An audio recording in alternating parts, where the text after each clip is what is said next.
Hey guys, so let's see how to make this kind of cable with Speedflow. You will see this is pretty easy. I will select everything and I will remove everything. I will call companion and I will add a screw primitive, a vertex this time, and that will give me a vertex. I will go in edit mode. I will press G to move it and middle mouse to constrain on the x-axis, like that. E to extrude in Z with middle mouse to constrain on the z-axis, same, like that, and once again like that. With this, I will add a mirror. I will press X to remove the x-axis and Z to add the z-axis. Okay? So that means now, if I come and I do this, that will work like that, that will work like that, and that will work like that. If you want, you can add some displace modifier to edit your object. So that means I can select this one, call the displace. I will just move it before the screw. So let's use the up arrow key. Like that, and like that will give me this kind of result. Okay? Pretty easy. I will press tab, select those two, space, displace, and move it before again. That will give me this kind of result.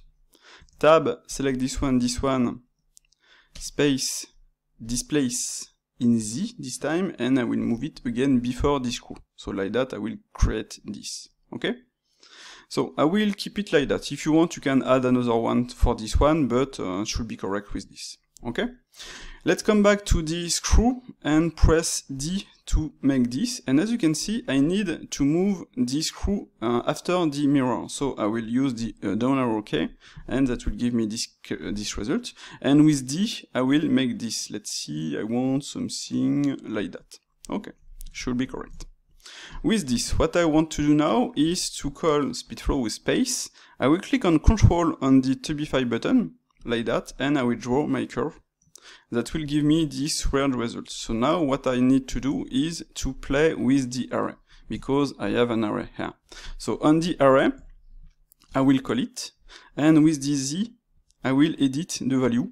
So just like that, let's move it a little, up, should be correct right now, and that's it. You can edit your displace, so call the displace, edit, let's see this one if you want, or maybe something like that, this one, etc, etc. So it's really up to you to do whatever you want. I will keep it like that, and I will call the bevel, and I will add a bevel. Just like that. And that's it. I made my cable, and if I select this one, if I select the point, I can edit my cable just like that.